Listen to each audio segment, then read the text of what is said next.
오늘은 제가 한 노숙자의 이야기로 설교를 시작하려고 합니다. 이렇게 이 노숙자의 이야기는 시작이 됩니다.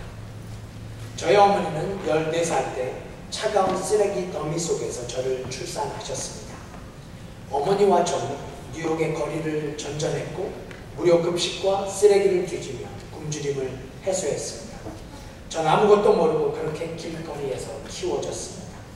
값싼 모텔과 노숙자 쉼터를 찾는 일은 굉장히 드물었고 대부분 차가운 길바닥과 냄새나는 뒷골목에서 생활하는 경우가 많았습니다. 제 집 주소는 언제나 뉴욕 어느 동네의 식당 뒷골목이었습니다. 그렇게 제 이름은 노숙자가 되었습니다. 홈리스가 되었다는 뜻이죠. 전 공부가 좋았습니다. 가진 것 없는 제가 그나마 남들과 같아지기 위해 한 권의 책을 더 읽고 한 번 더 생각하는 방법을 선택했습니다. 노숙자들이 모여 사는 텐트촌에서 어머니와 저는 두 모녀가 감수해야 할 위험한 시선을 참아내며 필사적으로 학교를 다녔습니다. 12학년을 다니는 동안 자그마치 12번의 학교를 옮겨 다니며 공부해야만 했습니다. 하지만 전 결코 포기할 수 없었습니다. 한 달에 5권의 책을 읽었고 뉴욕의 모든 신문들을 정독했습니다. 거리의 길바닥은 저에게 세상에서 가장 넓은 공부방이 되었습니다. 꿈이 생겼습니다. 대학에 들어가 나의 운명을 스스로 바꾸고 우리 가족이 더 이상 남들의 비웃음 섞인 시선을 받지 않아도 되는 꿈. 노숙자 주제에 대학은 꿈도 꾸지 마라. 사람들은 항상 같은 말을 내게 했습니다. 저는 노숙자처럼 보이지 않기 위해 항상 머리를 단정하게 했고 옷도 언제나 깨끗하게 입었습니다. 이를 악물고 공부했습니다. 11학년이 되었을 때는 어머니께 이사를 하더라도 더 이상 학교는 옮기지 않겠다고 부탁했습니다.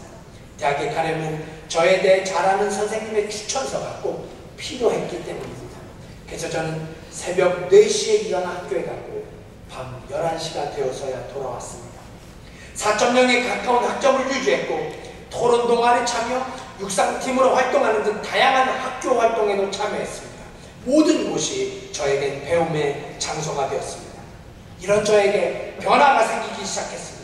복지단체들이 장학금으로 저를 도와주기 시작했고 사회단체에서 저를 지켜봐 주었습니다. 절 믿는 사람들이 생긴 것입니다. 그래서 저는 정말 최선을 다했습니다. 내 인생과 운명을 바꾸기 위해 앞만 보고 달렸습니다. 그리고 전 결국 브라운과 컬럼비아, 아머스트 등 미 전역의 20여 개 대학으로부터 합격 통지를 받아냈습니다. 그녀를 합격시키지 않는다면 당신들은 제2의 미셸 오바마를 놓치는 실수를 하는 겁니다. 카디자 윌리엄스. 노숙자였던 저는 지금 하버드에 4년 장학생입니다. 전 제 자신이 똑똑하다는 것에 언제나 자신감을 가졌어요. 남들이 노숙자니까 그래도 돼 라고 말하는 걸 너무나도 싫어해요. 전 가난이 결코 변명거리가 되지 못한다고 생각해요. 제 이름은 카디자 윌리엄스입니다. 더 이상 사람들은 저를 노숙자라고 부르지 않습니다. 참으로 감동적인 이야기가 아니었는데요. 세대와 환경을 탓하는 오늘날 특별히 요즘의 젊은이들에게 적지 않은 도전이 되는 아름다운 글이었습니다. 여러분, 저는 오늘 성경 속에 이 카디자 윌리엄스처럼 더 이상 노숙자라고 불릴 수 없는 성경의 한 인물을 여러분에게 소개하고자 합니다. 그리고 그 노숙자가 바로 예수님을 만나게 됩니다. 여러분, 우리도 오늘 예수님을 만나야 할 사람들입니다. 아멘이십니까? 아멘. 우리도 오늘 예수님을 만나야 할 사람들이에요. 제가 구세군 본부 우리 사관님들에게 이런 말을 잘 합니다. 우리 한국 구세군 교회는 홈리스 교회라는 말을 제가 자주 해요. 우리 교회는 우리 교인들 홈리스 교회, The Salvation Army Korean Church는 홈리스 처치다. 이 말의 뜻은 우리가 뭘 구걸하는 거지라는 뜻이 아니라요. 우리가 이민교회잖아요. 우리는 이민교회고 이민교회의 성도들이에요. 그래서 때때로 우리가 홈식을 알아요. 고향을 그리는 소위 향수병을 앓게 됩니다. 그런 의미에서 제가 자주 우리가 홈리스 교회라는 말을 사용하는데요. 오늘이야말로 이 단어를 제가 한 번 더 사용해야 할 것 같아요. 왜냐하면 오늘 본문에 보시면 예수님께서 갈릴리에서 만난 이 사람이 바로 갈릴리의 홈리스였기 때문에, 갈릴리 호숫가의 홈리스, 갈릴리의 노숙자였어요. 하지만 오늘 성경은 이 사람이 예수님을 만났다라고 증언합니다. 아니요, 조금 더 정확한 표현은 예수님께서 이 사람을 만나 주셨다. 저는 오늘도 그렇게 말씀드리고 싶어요. 왜요? 오늘 본문이 시작되어지는 33절에 보시면 성경이 그런 뜻을 가지고 기록하지 않았을지 모르지만 제 마음속에는 여전히 예수님께서 이 사람을 만나시기 위해서 시돈을 지나고 대가볼리를 통과해서 그렇게 갈릴리에 도착하셨다고 믿고 싶기 때문이에요. 그동안 예수님께서 만나 주셨던 그분의 그 방식대로 말이죠. 자, 오늘의 사건이, 오늘 이 에바다의 드라마가 어떻게 시작되어지는지 우리 함께 확인해 보십시다. 본문의 31절 우리 함께 읽어요. 마가복음 10장 31절 함께 큰 소리로 읽으십시다. 시작. 예수께서 다시 두로 지경에서 나와 시돈을 지나고 대가볼리 지경을 통과하여 갈릴리 호수에 이르시매. 모르겠어요. 얼마나 많은 분들이 저와 같은 심정으로 이 말씀이 보여지는지 모르겠지만 저는 오늘도 여전히 예수님께서 이 사람을 만나시길 원하셨다고 믿고 싶어요. 예수님께서 만나길 원하셨어요. 예수님께서 이 갈릴리의 노숙자를 만나길 원하셨어요. 오늘 이 구세군 찬양팀이 불렀던 찬양처럼 예배자를 찾으시는 그 동일한 심정으로. 그래서 예수님은 다시, 이 단어를 주목해 주세요. 다시 갈릴리로 발길을 옮기십니다. 그리고 여러분 보세요. 다시 두로에서 갈릴리 호수에 이르렀다 이렇게 기록되어 있지 않잖아요. 예수께서 다시 두로 지경에서 나오셨어요. 그리고 시돈이라는 곳을 지나셨어요. 그리고 나면 갈릴리에 도착하는 것도 아니라 또다시 대가볼리라는 곳을 통과하셔서 갈릴리에 도착하셨습니다. 네, 저도 알아요. 알죠? 지금 예수님께서는 한 곳에서만 사역하시는 게 아니죠. 예, 여기저기 이곳저곳 이 마을 저 마을 장소를 옮기시면서 사역하시던 시절입니다. 그래서 오늘 본문의 시작은 그냥 예수님의 행적을 기록한, 그 이상도 그 이하의 의미도 아닌 예수님께서 셋업한 GPS에 찍힌 경유지였을지 몰라요. 하지만 저는 이 말씀이 전혀 그렇게 읽혀지지 않았습니다. 왜냐하면 지금까지 우리가 보았던 예수님을 만났던 사람들의 이야기 단 한 편도 그렇게 증거하고 있지 않았기 때문에 그들은 다 예수님을 만나고 싶어 했습니다. 다 예수님을 만나고 구원받고 치유받고 영생을 누리고 싶어 했어요. 그중 누군가는 그냥 예수님을 한번 그냥 보고 싶었을 게 다였을지 몰라요. 삭개오처럼 말이죠. 하지만 모든 이야기의 결국은 예수님께서 그들을 찾아가셨던 이야기였습니다. 예수님께서 그들을 찾아주셨고 그들을 만나주셨어요. 그래서 이야기는 예수님을 만난 이야기가 아니라 예수님께서 찾아오신 이야기였습니다. 그렇습니다. 저는 오늘 예바다의 드라마도 그렇게 설명드리고 싶어요. 성경은 예수님께서 시돈에서 무엇을 하셨는지, 대가볼리에서 무엇을 하셨는지 전혀 기록하고 있지 않습니다. 몇몇 성경학자들은 이 기간이 적지 않았을 거라고 설명합니다. 그러니까 시돈에서 대가볼리를 지나가지고 갈릴리에 올 이 시간이 길지 않았다, 짧지 않았을 거라는 거예요. 웨셀이라는 성경학자는 예수님께서 시돈이나 대가볼리에서도 사역을 하셨을 거라고 추측합니다. 네, 그랬을지 몰라요. 예수님께서 갈릴리에 도착하시기까지 여러 곳에서 어떤 의미 있는 사역을 감당하셨을지 몰라요. 하지만 오늘 성경은 이 모든 사역에 침묵하고 예수님께서 다시 두로에서 그분의 최종 목적지로 갈릴리를, 예수의 GPS에 갈릴리를 새 목적지로 셋업하고 그분은 다시 두로를 떠나 갈릴리 호수에 도착한 것으로 오늘의 드라마는 시작됩니다. 여러분, 제가 지금 무슨 말씀을 드리려고 합니까? 이미 말씀드린 대로 저와 여러분은 우리도 조국을 떠난 홈리스 피플들입니다. 조국인 대한민국을 떠나서, 우리 고영재님 같은 경우에는 중국을 떠나서 제2의 고향으로 필라 땅에서, 뉴저지 땅에서 사는 우리들이 예수님을 만나고 오늘 이 시간 그분의 은혜, 그분의 사랑, 그분의 은총을 사모하며 이 자리에 모였다면 사랑하는 구세군 필라 한인교회 성도 여러분, 저는 오늘 이 시간 2000년 전 갈릴리의 한 불쌍한 영혼을 찾아주신 그 예수님께서 오늘 우리의 참 구주와 참 주님 되신 그 예수님을 만나길 사모하는 우리들에게도 예수님께서 찾아오시지 않으시겠습니까?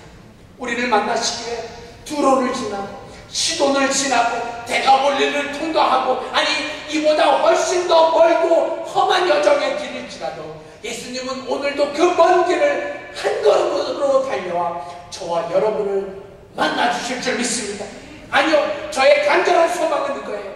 오늘 우리가 불렀던 찬송의 가사처럼 주님 찾아오셨네 모시어 드리세. 주님 찾아오셨네 모시어 드리세. 보라 성자 오셨네 모시어 드리세. 보라 성자 오셨네 모시어 드리세. 겸손한 자 찾도다 모시어 드리세. 하늘에서 부르네 모시어 드리세. 네, 이 시간 그분이 주인이 된 우리 이 교회 성전에서 이 시간 우리를 만나 주시기 위해서 오신 그 예수님, 아니 이 자리에 이미 와 계신 주님, 가시관을 쓰신 그 예수님을 저와 여러분이 우리의 마음에 모시어 드리는 일, 우리의 심장 깊은 곳에 그분의 자리를 내어 드리는 일, 우리의 심령 깊은 곳에 예수 그리스도를 품는 일. 여러분, 이것이 바로 제가 계속해서 예만사 시리즈 예수님을 만난 사람들의 이야기를 여러분에게 소개하는 가장 중요한 이유라는 사실을 잊지 마셔야 해요. 제가 요즘 본문 말씀을 정하는데 얼마나 많은 시간이 드는지 몰라요.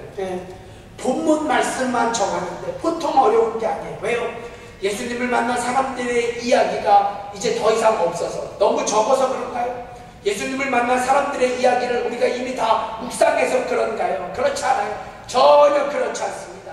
오히려 너무 많아서 그래요. 너무 많아요. 예수님을 만난 사람들의 이야기가 성경 속에 너무 많아요. 같은 주제로 1년도 2년도 할 수 있는 거예요. 하지만 뭐 이 말씀만 전할 수 있는 게 아니잖아요. 이제 곧 예만사 시리즈를 끝내려고 하는데, 그래서 참 시간이 더 오래 걸려요. 더 우리에게 필요한 말씀, 더 우리에게 유익한 말씀, 더 우리에게 적용되어지는 그 성경의 예수님을 만난 사람들의 이야기를 찾는다는 게 얼마나 어렵고 시간이 많이 걸리는지 몰라요.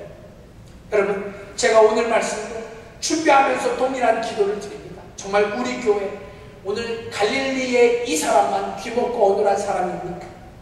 이 갈릴리의 노숙자만 불쌍하고 이 사람만 예수님을 만나야 할 사람인가요? 이 갈릴리 사람만 못 듣는 사람인가요? 이 사람만 말을 못하는 사람입니까? 구약의 이사야서 6장에 보시면 하나님께서 선지자 이사야를 사람들에게, 백성들에게 보내는 유명한 장면이 기록되어 있어요. 이때 하나님께서 이렇게 단식하시죠. 누가 우리를 위해서 갈까? 이 무릎 앞에 이사야 선지자가 유명한 고백을 하잖아요. 뭐라 그래요? 주여 내가 여기 있사오니 나를 보내소서. 주여 내가 여기 있사오니 나를 보내소서. 여러분, 그때 성경을 보시면 하나님께서 이 이사야가 가야 할 백성들의 상태를 이렇게 말씀하셔요. 저들은 눈이 있어도 보지 못하고 귀가 있어도 듣지 못하도다. 그러나 내가 이 말씀을, 하나님의 말씀을 선포할 때 백성들은 일어나게 될 것이다. 하나님은 계속해서 이렇게 말씀하십니다. 나는 저들이 눈으로 보고 귀로 듣고 마음으로 깨달아 돌아와 고침받기를 원하노라. 할렐루야. 이게 이사야 6장의 아주 유명한 말씀이죠. 여러분, 우리 교회는 아무도 말을 못하시는 분은 없으십니다. 물론 말 못하는 남편들은 적지 않아요. 다 말하면서 못 살죠. 지난 주간에도 저도 그런 경험이 있었는데, 말 못하는 남편들이 많아요. 하지만 말 못하는 사람들은 없죠. 그리고 아무도 귀 먹으신 분은 계시지 않습니다. 하지만 하나님의 선언처럼 우리도 때때로 입이 있지만 말하지 못하고 귀가 있지만 듣지 못하는, 그래서 영적인 소경으로, 영적인 귀머거리로 살아갈 때가 있음을 고백할 수밖에 없지 않겠습니까?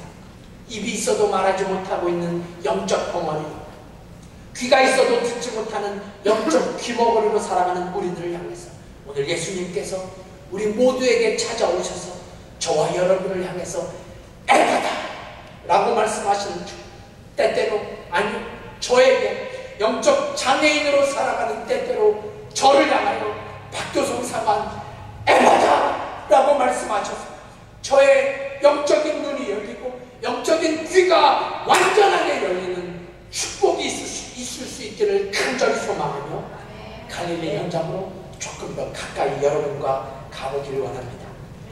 참 오늘 본문을 묵상하다 보면 추억같은 성경의 교훈들을 발견하게 되는데요. 우리 본문의 32절, 이어지는 본문의 32절 우리 함께 공독하면 좋겠어요. 어떻게 이 드라마가 시작됩니까? 함께 읽으십시다. 시작. 사람들이 귀먹고 오늘한 자를 데리고 예수께 나와 하여 주시기를 간구하거든요. 자, 오늘 본문은 그를 가리켜 뭐라고 기록되어 있어요? 귀먹고 어눌한 자라고 설명합니다. 귀먹고 어눌한 자. 실제로 성경 주석학자들은 이 어눌한 자를 벙어리라고, 말 못하는 벙어리라고 추측합니다. 왜냐하면 본문이 끝나는 장면에서 이 사람이 예수님의 치유를 통해서 말을 하게 돼요. 입이 열리게 돼요. 그래서 오늘 본문의 주인공, 갈릴리 호숫가에서 예수님을 만난 이 사람은 많은 성경학자들이 갈릴리의 홈리스였을 거라고 추측합니다. 그럴 수밖에 없겠죠. 이 시절 말 못하고 듣지 못하는 사람이 제대로 살 수 없는 그런 현실이었으니까요. 갈릴리 홈리스였을 거라는 추측이 맞습니다. 갈릴리 호숫가의 홈리스, 갈릴리의 노숙자였을 거라는 말이죠. 그런데 이 갈릴리의 노숙자가 드디어 예수님을 만나게 됩니다. 그래서 오늘 말씀의 제목을 뭐라고 정했어요? 예수님을 만나는 갈릴리 노숙자, 이렇게 정했어요.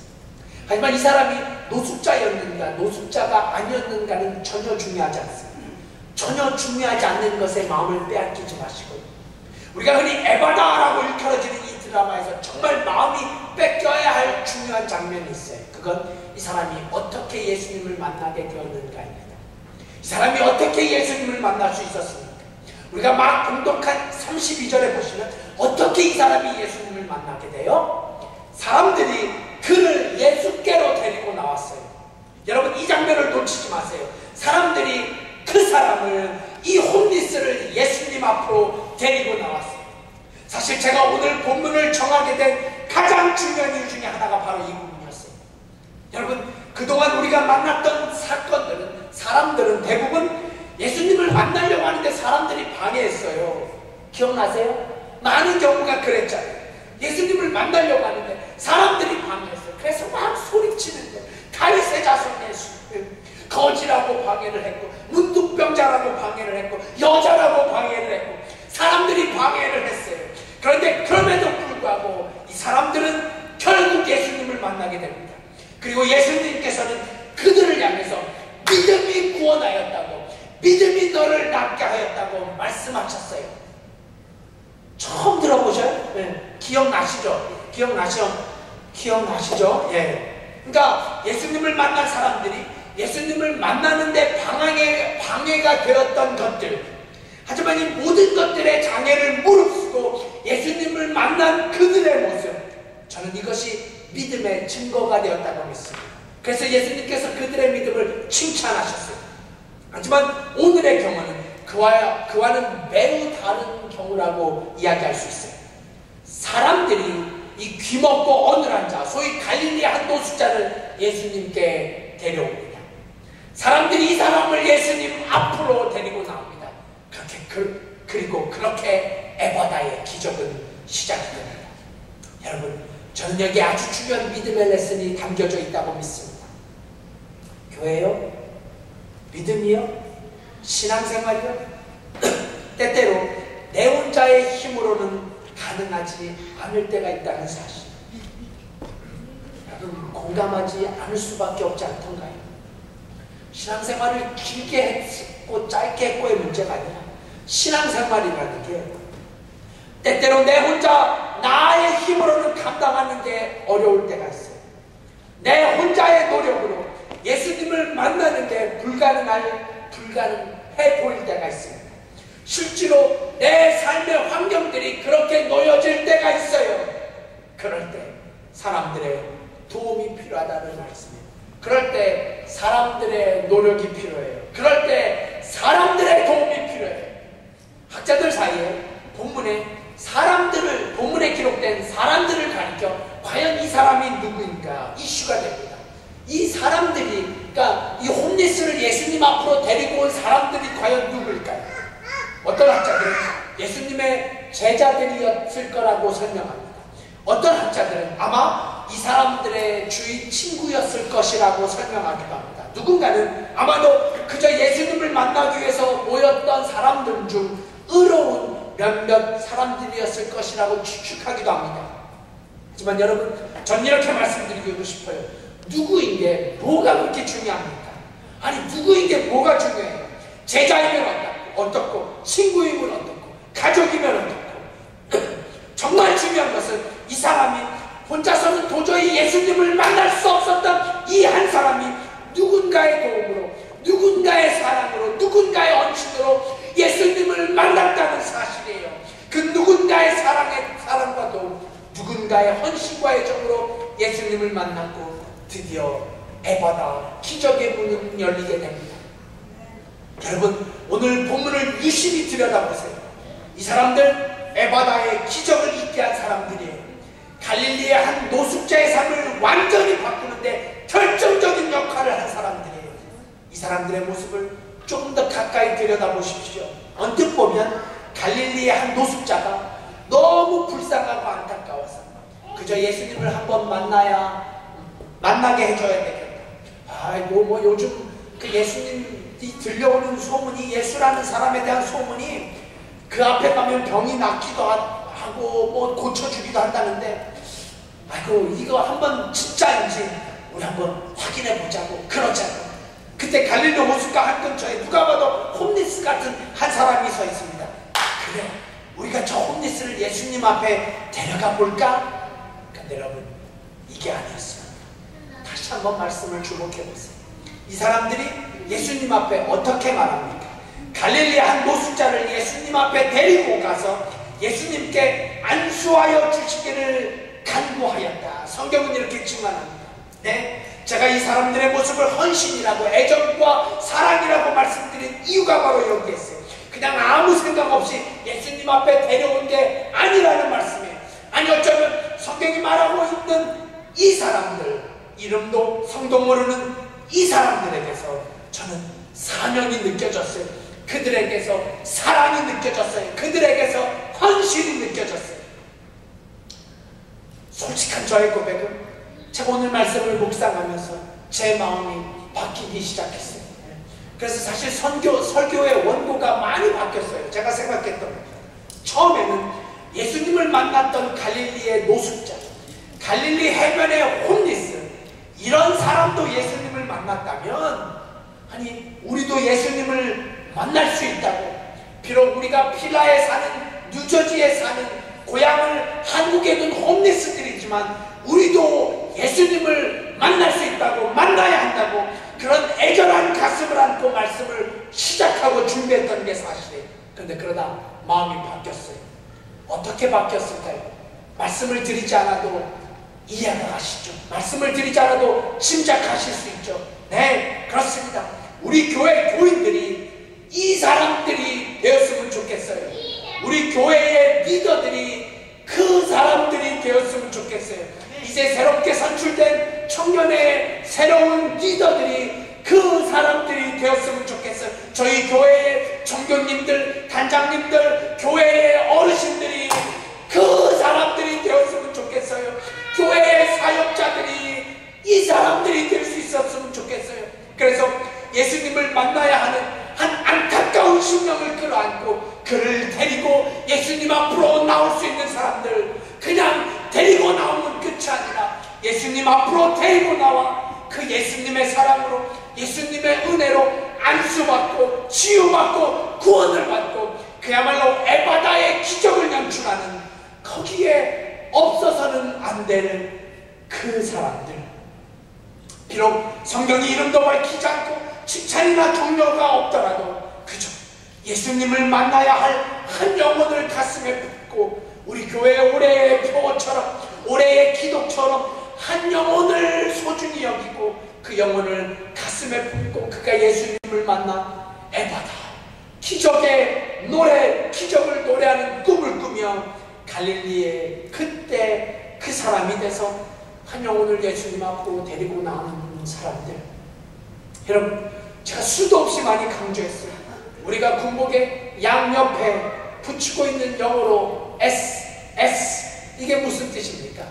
Saved to serve, 혹은 saved to save. 그러니까 내가 구원받은 것은, saved, 구원받은 것은 그냥 구원받고 말고가 아니라, 구원받고 나면 구원받고 나만 행복한 것이 아니라, 내가 구원받은 것은 다른 사람들을 돕기 위해서, to serve, 다른 사람들을 돕기 위해서. 내가 구원받은 것은 다른 사람들이 구원받을 수 있도록 돕는, save to save. 그야말로 오늘 본문의 이 사람들이야말로 구세군의 정신을 실천하는 사람들이 아니겠어요? 그렇습니다. 우리 교회에 이런 사람들이 필요합니다. 우리 교회에 이런 사람들이 있어야 합니다.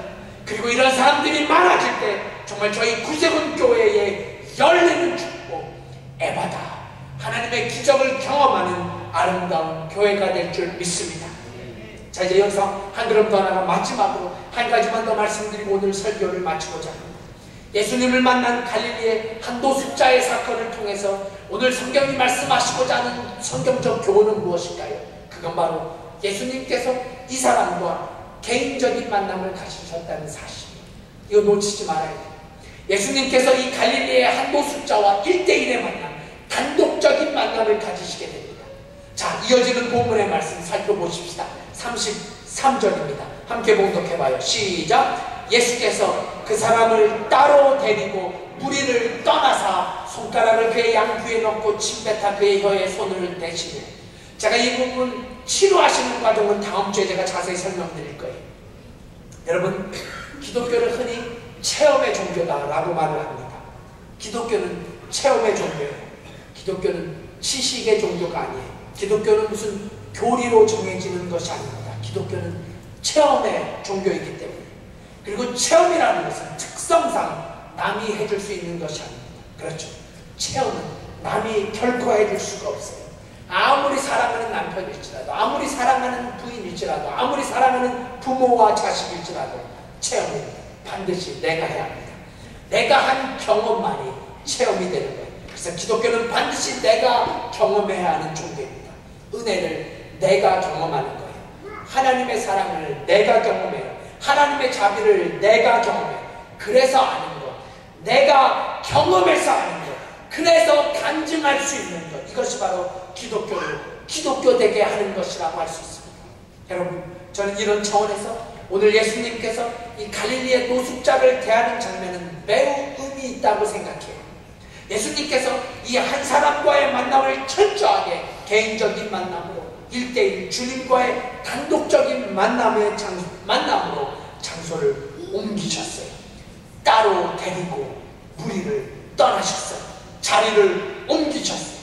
그리고 주님과 이 갈릴리의 노숙자의 만남은 그렇게 지극히 개인적인 인격적인 만남으로 이어집니다. 여러분, 우리 모두 주일 아침 11시에 찬양으로 예배를 시작합니다. 다 함께 찬양을 드립니다. 기도도 다 함께 드립니다. 말씀도 다 같이 듣습니다. 그래서 우리가 드려지는 예배는 함께 드리는, 함께 주님을 찬양하고 함께 예배 드립니다. 함께 예배 드리는 것 아주 소중한 거라고 말하지 않을 수 없어요. 하지만 여러분, 정말 중요한 사실은 이렇게 함께 예배 드리는 가운데 우리에게는 다 각자 다른 하나님을 경험하게 된다는 사실이에요. 아니, 그렇게 경험해야 합니다. 왜요? 기독교는 체험의 종교이기 때문에. 그러므로 같은 말씀을 듣고 같은 찬양을 부르고 같은 기도를 드리지만 이 예배 가운데 임하시는 하나님을 우리는 다 각자가 따로 경험하게 되었어요. 아니, 그래야 합니다. 오늘 예수님께서 갈릴리 한 노숙자를 따로 데리고 우리를 떠나 가신 것처럼 우리는 각자 따로 하나님을 경험하게 됩니다. 하나님을 체험하게 돼요. 그래서 어떤 사람은 찬양을 부르다가, 제가 요즘 우리 찬양팀이 찬양을 부르는데 얼마나 은혜를 받는지 몰라요. 찬양을 부르다가 은혜를 경험하고, 또 어떤 사람은 기도 가운데 임하시는 성령의 힘을 느끼고, 또 어떤 사람은 선포되어지는 하나님의 말씀 속에서, 그것도 다 각자 다른 곳에서 선포되어지는 하나님의 말씀, 그 어떤 말씀 가운데서 하나님의 음성을 듣습니다. 여러분, 이것이 기도하실 때 설교자를 위해서 기도하는 가장 중요한 이유가 아니겠어요? 그렇습니다. 제가 구석은 필라교회의 목회자로서 이 시간 간절하게 소망하는 것은 여기 모여서 예배드리시는 모든 분들 한 분 한 분이 각자가 예수님을 경험하게 되는 일이에요. 여러분 각자가 예배 가운데 설교가 아니어도 좋아요. 설교가 아니면 어떻습니까? 어떤 순서라도 어떤 시간이라도. 그래서 제가 오늘 예배를 시작하면서 정말 어느 순간이라도 하나님의 은혜를 경험할 수 있게 해달라고 기도할 수밖에 없었던 이유가 바로 여기에 우리 모두가 다, 심지어 한국말을 사용하지 않는 우리 라이언 형제나 우리 콩 형제까지라도, 저들에게까지라도 하나님께서 저들 각자에게 찾아가 주셔서 말씀하시고 저들의 심령을 뜨겁게 하는 그런 주님과의 인격적이고 개인적인 만남을 가진 정말 살아있는 예배를 경험하는 우리 교회가 될 수 있기를 주님의 이름으로 축원드립니다. 여러분, 이제 말씀을 마치면서 제가 예수 그리스도 이름으로 여러분들에게 진지하게 묻습니다. 아니, 예수 그리스도 이름으로 도전합니다. 여러분은 언제 예수님과 1대1 만남을 가지셨습니까? 신앙생활 오래라도 상관없어요. 여러분은 언제 주님과 인격적이고 개인적인 만남을 가지셨습니까? 그때가 언제입니까? 지난 금요일 저녁 제게는 처음 있었던 사건이 있었어요. 금요일 오후 저희 아내와 조준사님은 구세군 캠프로 떠났습니다. 네. 지금까지도 구세군 캠프가 이어지죠. 그래서 제가 아이들과 함께 지내는 날인데, 그런데 문제는 저희 한나가 생일 파티로 다른 친구 집에서 슬립 오버하는, 친구네 집에서 처음으로 나가서 자는 그런 날이 바로 그날이었어요. 그래서 저는 처음으로, 난생 처음 예나와 둘이서 한밤을 보내야 했습니다. 이게 얼마나 걱정을 하는지 몰라요. 지가 아빠랑 둘이만 있어야 한다고. 청년의 모임을 선택해서 끝나고 이제 드디어 예나와 저만 남았어요. 집에 처음으로 저와 예나가 한밤을 같이 보냈습니다. 잠을 제가 많이 설쳤어요. 토요일날 얼마나 피곤했는지 몰라요. 그런데요, 저의 예나가 그래요.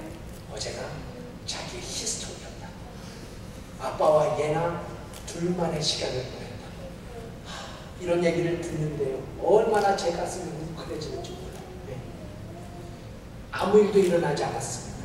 그냥 같은 밤이었고 같은 날이었어요. 제가 무서워서 문을 다 걸고 자는 그런 날이긴 하지만 아무 일도 일어나지 않았어요. 하지만 예나에게도 제게도 히스토리가 생긴 밤이었습니다. 여러분, 제가 말씀을 준비하면서 제 스스로에게 이런 질문을 던졌어요.